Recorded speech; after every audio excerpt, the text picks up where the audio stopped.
All over media में ये चीज़ हो रखी है, एलविश यादव अरेस्ट हो गए, एलविश यादव नशीले पदार्थ के साथ ऐसे ऐसे पकड़े गए। ये सारी चीज़ें जो मेरे खिलाफ फैल रही हैं, जितने भी आरोप मेरे ऊपर लगे हैं भाई, सारे बेबुनियाद हैं।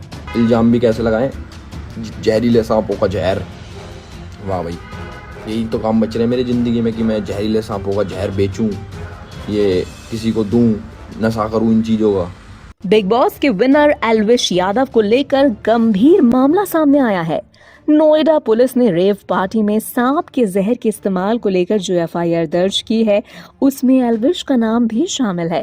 पार्टी में स्नेक पॉइजन सप्लाई करने के मामले में जो आरोपी पकड़े गए हैं, उन्होंने एल्विश यादव का नाम लिया है। ये मामला इतना गंभीर है कि इसमें एल्विश की गिरफ्तारी भी हो सकती है, जबकि एल्विश ने वीडियो जारी करके इन आरोपों को बेबुनियाद बताया है। ऑल ओवर मीडिया में ये चीज़ हो रखी है, एलविश यादव अरेस्ट हो गए, एलविश यादव नशीले पदार्थ के साथ ऐसे ऐसे पकड़े गए। ये सारी चीज़ें जो मेरे खिलाफ फैल रही हैं, जितने भी आरोप मेरे ऊपर लगे हैं भाई, सारे बेबुनियाद हैं। इल्ज़ाम भी कैसे लगाएं, जहरीले सांपों का जहर। वाह भाई, यही तो काम बच रहे हैं मेरी ज़िंदगी में कि मैं जहरीले सांपों का जहर बेचूं, ये किसी को दूं, नशा करूं इन चीज़ों का। लेकिन आपके मन में सवाल आ रहा होगा कि रेव पार्टी क्या होती है और इस पार्टी में ये सांप क्यों लाए जाते हैं। लड़के लड़कियां इस रेव पार्टी में क्या करने वाले थे, ये कौन सा नशा है जिसके लिए अमीर घरों के लड़के और लड़कियां पानी की तरह पैसा बहा देते हैं। एक रात के लिए लाखों करोड़ों क्यों खर्च कर दिए जाते हैं, आइए सब कुछ समझाते हैं रेव पार्टी के बारे में। जैसे जैसे रात गहरी होती जाती है, भीड़ जुटती जाती है, रात के अंधेरे में सजती है रेव पार्टी की महफिल। अपनी एक रात को रंगीन करने के लिए शहर भर के अमीरजादे जुटते हैं और इनकी अय्याशियों के लिए लाया जाता है वो सामान जिसकी आम आदमी कल्पना भी नहीं कर सकता। सांप, अजगर, कोबरा, बिच्छू, कोकेन, हेरोइन और विदेशी लड़कियां, नशे का पूरा कॉकटेल किया जाता है तैयार। कभी मुंबई के आसपास इस तरह के रेव पार्टीज के बारे में खबरें मिलती थी तो कभी दिल्ली एनसीआर में। 90 के दशक से इस तरह की पार्टीज का चलन है जो एकदम गैर कानूनी है। रेव पार्टीज मतलब ऐसी पार्टियां जहां हर गैर कानूनी चीजों का इस्तेमाल होता है। इन पार्टीज में जाने के लिए लाखों करोड़ों रुपए खर्च करने पड़ते हैं और फिर इन पार्टीज में जो नशा युवाओं को परोसा जाता है, जिसे आमतौर पे ले पाना नामुमकिन है। ऐसे आयोजनों को पूरी तरह से सीक्रेट रखा जाता है और बेहद क्लोज ग्रुप में इस पर डील होती है।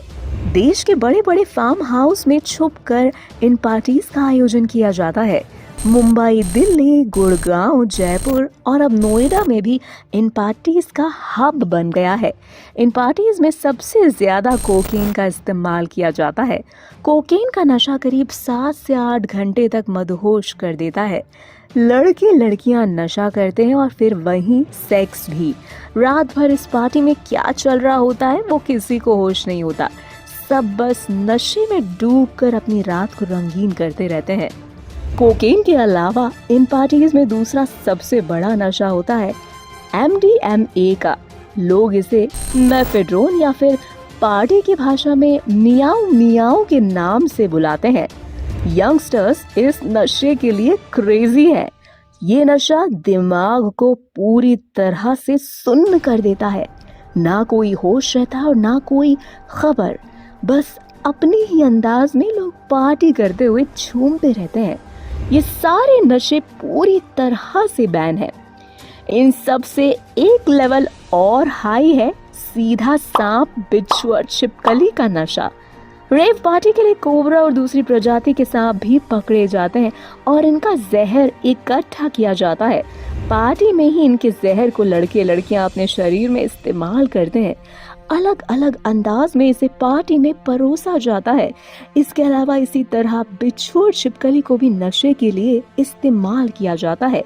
इन्हें मारकर ड्रिंक्स में मिलाया जाता है। रेव पार्टी का मकसद होता है नशे में चूर चूर हो जाना।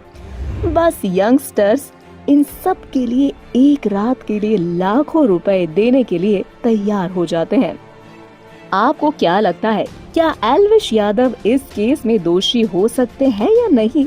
हमें कमेंट करके जरूर बताएं।